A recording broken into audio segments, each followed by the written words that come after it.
CM Revanth రెడ్డిపై మాజీ మంత్రి హరీష్ రావు తీవ్ర స్థాయిలో విరుచుకుపడ్డారు. మూసీ సుందరీకరణ పేరుతో రియల్ ఎస్టేట్ దోపిడీ చేస్తున్నారని మండిపడ్డారు. ఎంపీఆర్తో కేసీఆర్కు అవినావభావ సంబంధం ఉందని స్పష్టం చేశారు. ఎంపీఆర్ అపార్ట్మెంట్కు కేసీఆర్ 3 సార్లు వచ్చారని గుర్తు చేశారు. ఈరోజు కేసీఆర్ గారు మమ్మల్ని ఇక్కడికి పంపించారు. కేసీఆర్ గారికి ఎంపీఆర్తో చాలా అవినాభావ అనుబంధం ఉంది. ఒక రకమైన అనుబంధం కాదు. కేసీఆర్ గారు ఈ ఎంపీఆర్ అపార్ట్మెంట్స్ కు 3 సార్లు వచ్చారు. ఇక్కడే vision document, BRS party policy document కూడా ఈ అపార్ట్మెంట్ లోనే వార్ రూమ్ లో తయారైంది.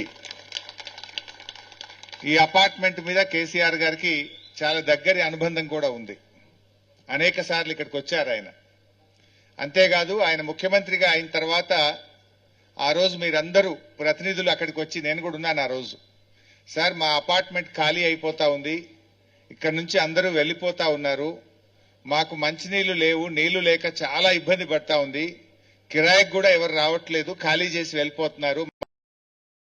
మీ అసోసియేషన్ ఆ రోజు అక్కడికి వస్తే కేసీఆర్ గారు అప్పటికప్పుడే ఎండి హెచ్ఎండబ్ల్యూఎస్ కు ఆదేశించి ప్రత్యేకమైనటువంటి పైప్ లైన్ తో మీకు నీళ్లు ఇచ్చారు. మీకు గుర్తుందో లేదో, మా నాయన్ నరసింహారెడ్డి గారు అప్పటి హోంశాఖ మంత్రి వచ్చి ఆయనే బటన్ ఆన్ చేసి మీకు నీళ్లు ఇచ్చారు. అంటే కేసీఆర్ గారేమో ఈ అపార్ట్మెంట్ నిలబెట్టే ప్రయత్నం చేస్తే రేవంత్ రెడ్డి గారు కూల్చేసే ప్రయత్నం చేస్తున్నారు. ఆయన నిలబెట్టారు కేసీఆర్ గారు, ఈయన కూల్చేస్తా అంటున్నాడు. ఆయన గుర్తు చేయమన్నారు మీకు. ఆ రకంగా ఇక్కడితో ఎంతో అవినాభావ అనుభవం ఉంది. అంతెందుకు మా సబితక్క, మీరు ఒకసారి ఫోన్ చేస్తే రాత్రికి రాత్రే మీ కాలనీ ముందు నుంచి, అపార్ట్మెంట్ ముందు నుంచి రోడ్డు వేయించింది మా సబితక్క గారు. మా సుధీర్ అన్న, మీరు ఇక్కడికి ఒకసారి మాకు దోమలు ఎక్కువ అవుతున్నాయి, దీన్ని క్లీన్ చేయాలి అంటే ఆ రోజు మూసీ కార్పొరేషన్ గారు దీన్ని క్లీన్ చేయిస్తే ఆ రోజుల్లో మీకు దోమలు లేకుండా కూడా మా సుధీర్ అన్న కూడా మీకు అండగా నిలబడ్డది కూడా గుర్తు చేస్తా ఉన్నా.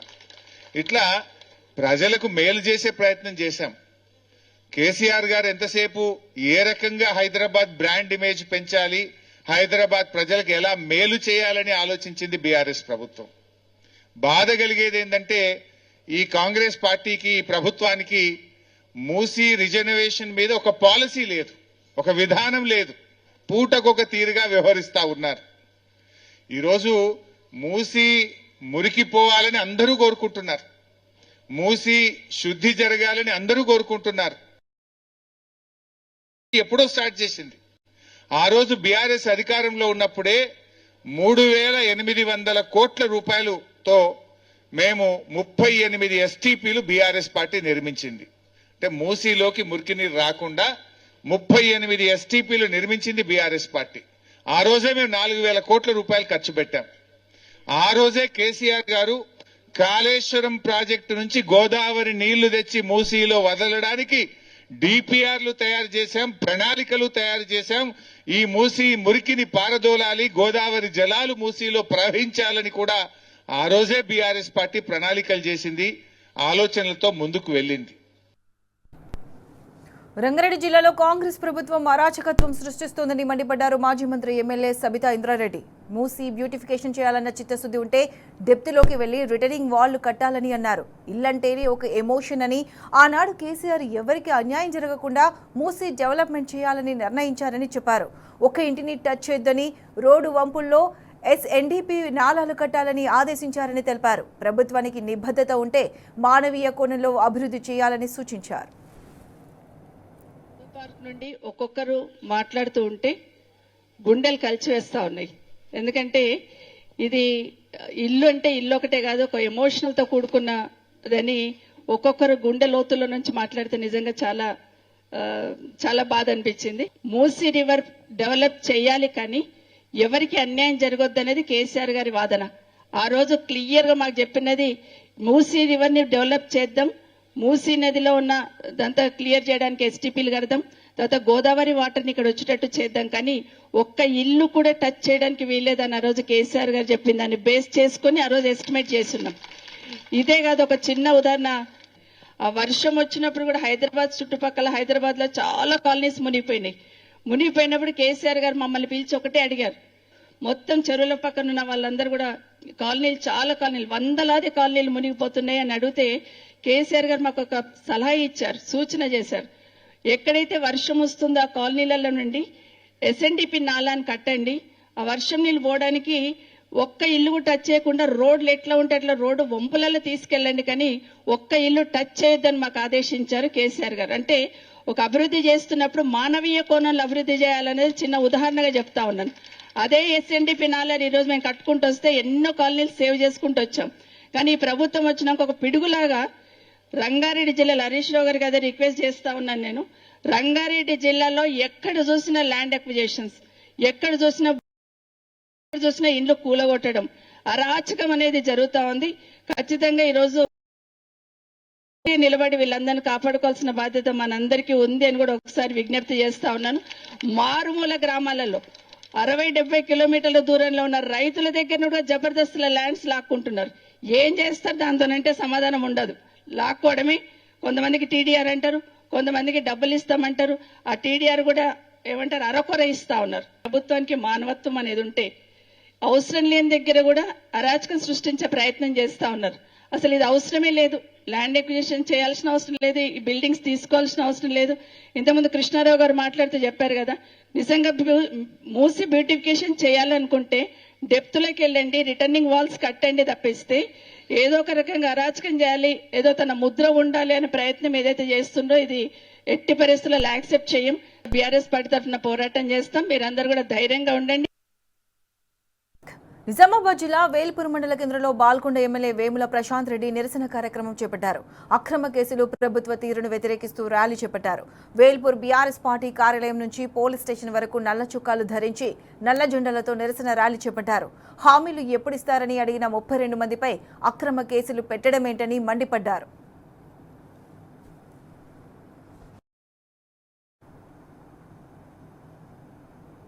హామీల గురించి అడిగితే తనతో పాటు 32 మంది రైతులపై కేసులు పెట్టడమేంటని మండిపడ్డారు. ఎమ్మెల్యే వేముల ప్రశాంత్ రెడ్డి రాజ్భవన్ ముందు ధర్నా చేసిన ముఖ్యమంత్రి, మంత్రులపై కేసులు ఎందుకు పెట్టట్లేదని నిలదీశారు. అధికార పక్షానికి ఓ న్యాయం, ప్రతిపక్షానికి మరో న్యాయమా అంటూ నిప్పులు చెరిగారు. ప్రభుత్వం 6 గ్యారెంటీలు అమలు చేయాలని, రైతులపై అక్రమ కేసులు కొట్టేయాలని అంటున్న ఎమ్మెల్యే వేముల ప్రశాంత్ రెడ్డితో మా ప్రతినిధి రవీందర్ ఫేస్ టు ఫేస్. పరిష్కరించాలని, రైతులకు జరుగుతున్న అన్యాయాన్ని ఎదిరించినటువంటి బాల్కొండ నియోజకవర్గంలో ఉన్నటువంటి 45 మంది BRS కార్యకర్తలపైన అక్రమ కేసులు బనాయించడం జరిగింది. ఈ నేపథ్యంలో పెద్ద ఎత్తున BRS శ్రేణులతో కలిసి ఇవాళ బాల్కొండ ఎమ్మెల్యే వేముల ప్రశాంత్ రెడ్డి పోలీస్ స్టేషన్కి చేరుకోవడం జరిగింది. పోలీస్ స్టేషన్లో 45 మందికి సంబంధించిన నోటీసులు ఇవాళ రైతు సమస్యలు పరిష్కరించాలి, అదేవిధంగా రైతు బంధు, అదేవిధంగా రైతులకు సంబంధించినటువంటి అనేక అక్రమ కేసులు ఉన్న నేపథ్యంలో రైతుల కోసం పోరాడుతున్నటువంటి BRS పార్టీ ఇవాళ అక్రమ కేసులు బనాయించే పరిస్థితిని ఎదుర్కొంది. రైతులకు పూర్తి స్థాయిలో సంఘీభావం తెలిపినటువంటి బాల్కొండ ఎమ్మెల్యే, మాజీ మంత్రి వేముల ప్రశాంత్ రెడ్డి గారు ప్రస్తుతంతో ఉన్నారు. సార్ చెప్పండి, ఏంటి పరిస్థితి? ఇవాళ అడిగితే కేసులు, నిలదీస్తే అక్రమంగా బనాయించి వల్ల మూకుమ్మడిగా దాడికి పాల్పడినట్టుగా కనబడుతున్న కేసులు బనాయించారు. ఏంటి పరిస్థితి? రేవంత్ రెడ్డి ప్రభుత్వం ఒక నియంత పాలనలాగా జరుగుతూ ఉన్నది. సీమాంధ్ర ప్రభుత్వంలో అప్పటి ఆంధ్ర ముఖ్యమంత్రులు కూడా చేయనంతటువంటి దౌర్జన్యాలు ఇవాళ రేవంత్ రెడ్డి చేస్తూ ఉన్నాడు. తెలంగాణ ఉద్యమంలో అనేక పోరాటాలు చేసినాం, అనేక రూపాల్లో పోరాటాలు చేసినాం. కానీ అప్పటి సీమాంధ్ర నాయకత్వం కూడా ఇంత పెద్ద ఎత్తున కేసులు మా మీద పెట్టలేదు. ఇవాళ మేము రైతుల కోసం పోరాడితే మా మీద కేసులు పెడతా ఉన్నారు. 32 మంది మీద కేసులు పెట్టినారు. మేము చేసిన తప్పేంటి? మేము రైతులకు 2 లక్షల రుణమాఫీ చేయమని అడిగినాం. వాళ్ళు ఇచ్చిన హామీయే ఈ నియోజకవర్గంలో మొత్తం 52,000 మందికి రుణమాఫీ కావాల్సి ఉంటే 22,000 మందికే చేసినారు. ఇంకా 30,000 మందికి చేయాలని అడిగినాం. 2 లక్షల రుణమాఫీ చేయమని అడిగినాం. అట్లనే రైతు బంధు, ఇప్పటికి 4 రైతు బంధులు 2 ఎగ్గొట్టినారు. ఆ 2 కూడా ఇవ్వమని అడిగినాం. అట్లనే వడ్లకు 500 బోనస్ అన్నారు, తర్వాత సన్న వడ్లు అన్నారు, తర్వాత ఇప్పుడు ఏ సంఖ్యకి ఇస్తే వానాకాలంకి ఇస్తలేరు, వానాకాలానికి ఇస్తే ఏ సంఖ్యకి ఇస్తలేరు. అవి ఇవ్వమని చెప్పి అడిగినాం. యూరియా సక్రమంగా పెట్టమని అడిగినాం.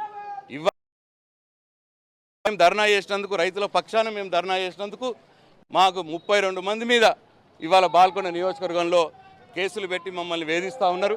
దీనికి నిరసనగా ఇవాళ పోలీస్ స్టేషన్కి వెళ్ళి ర్యాలీగా వెళ్ళి ఆ కేసుల నోటీసులు తీసుకుంటానికి బయలుదేరినాం.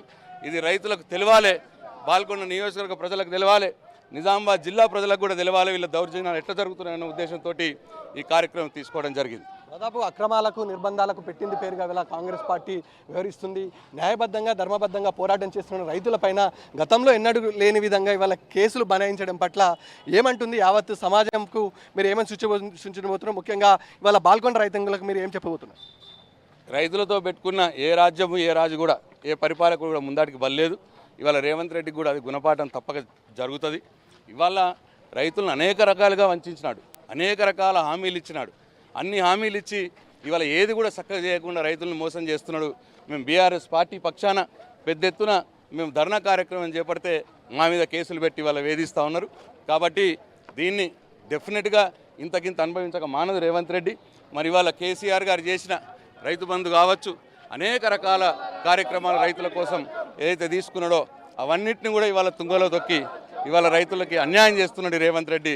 తప్పక రైతుల ఉసురు తగులుతుంది అని చెప్పి ఈ సందర్భంగా దానికి ఇవాళ రైతులను వేధింపులకు పాల్పడుతున్నాడు, అక్రమ కేసులు బనాయిస్తున్నారు. అక్రమ కేసులు బనాయించి రైతాంగానికి తీవ్రంగా ఇబ్బంది గురి చేస్తున్నాడు. ముఖ్యంగా రైతులకు ఇవ్వాల్సిన హామీలు ఎప్పుడు ఇస్తారని, అదేవిధంగా ఇంకా పంట పెట్టుబడి సాయంతో పాటు నెరవేర్చాల్సిన హామీలు ఎప్పుడు నెరవేరుస్తారని అడిగితే ఇవాళ అక్రమ కేసులు బనాయించి 32 మంది బీఆర్ఎస్ నాయకులతో పాటు రైతాంగం పట్ల కేసులు బనాయించారు. ఈ నేపథ్యంలో ఆ కేసులకు సంబంధించిన నోటీసులు అందుకోవడానికి ఇవాళ మాజీ మంత్రి బాల్కొండ ఎమ్మెల్యే వేముల ప్రశాంత్ రెడ్డి సారథ్యంలో రైతాంగం ఇవాళ పోలీస్ స్టేషన్కి వెళ్ళేసి రైతులకు సంబంధించినటువంటి ఏవైతే నోటీసులు ఉన్నాయో తీసుకునే ప్రయత్నం చేస్తున్నాం. గతంలో ఏ ప్రభుత్వం కూడా రైతులతో పెట్టుకొని బాగుపడలేదు. ఈ నేపథ్యంలో ఇవాళ కాంగ్రెస్ ప్రభుత్వం వ్యవహరిస్తున్న అరాచకాలపైన నిలదీసినందుకే బీఆర్ఎస్ శ్రేణులపైన అదేవిధంగా రైతులపైన కేసులు పెడుతున్నారు. కేసులను ఎట్టి పరిస్థితుల్లో ఎదుర్కొంటాం. తెలంగాణ ఉద్యమ సమయంలో అనేక కేసులు బనాయించారు. ఇవాళ రేవంత్ రెడ్డి కూడా అదే వైఖరి కొనసాగిస్తున్నాడు. రైతులు రేపు కన్నెర చేస్తే రేవంత్ రెడ్డి ప్రభుత్వం తీవ్ర ఇబ్బందులు ఎదుర్కొంటాయని తీవ్ర స్థాయిలో హెచ్చరించారు బాల్కొండ ఎమ్మెల్యే మాజీ మంత్రి వేముల ప్రశాంత్ రెడ్డి. వీడిని శాశ్వత కలిసి రవీందర్, టీ న్యూస్, బాల్కొండ నియోజకవర్గం. కాంగ్రెస్ సెల్ఫీ వీడియోలతో వినూత్నంగా నిరసన తెలిపారు ఆదిలాబాద్ జిల్లా ముఖరాకే రైతులు. రబీ పంటకు రావాల్సిన రైతు భరోసా ఇంకా రాలేదని, ఇప్పటికైనా రేవంత్ ప్రభుత్వం రైతు భరోసా వేసేలా చూడాలంటూ రాహుల్ గాంధీకి గవర్నర్కు సెల్ఫీ వీడియోలు తీసి ఫోన్ మాధ్యమాలకు పంపారు. రైతు భరోసా లేక రైతుల బ్రతుకులు మళ్లీ సావుకారుల దగ్గర వెళ్లి అప్పు చేయాల్సిన పరిస్థితి వచ్చిందని ఆవేదన వ్యక్తం చేశారు. సీఎం రేవంత్ రైతులను మోసం చేస్తున్నాడని, కనీసం గవర్నర్ అయినా స్పందించి రైతు భరోసా అందేలా చూడాలని సోషల్ మీడియాలో సెల్ఫీ వీడియోలను పోస్ట్ చేశారు. ఈ కార్యక్రమంలో మాజీ సర్పంచ్ గాడ్గే మీనాక్షి, మాజీ ఎంపీటీసీ గాడ్గే సుభాష్తో పాటు పలువురు రైతులు పాల్గొన్నారు.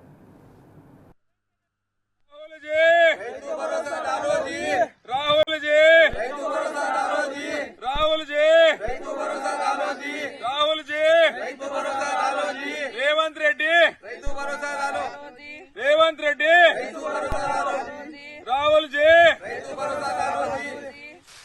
ప్రభుత్వం రైతులకు 10,000 రూపాయలు సంవత్సరానికి రైతు భరోసా ఏం సరిపోతుంది?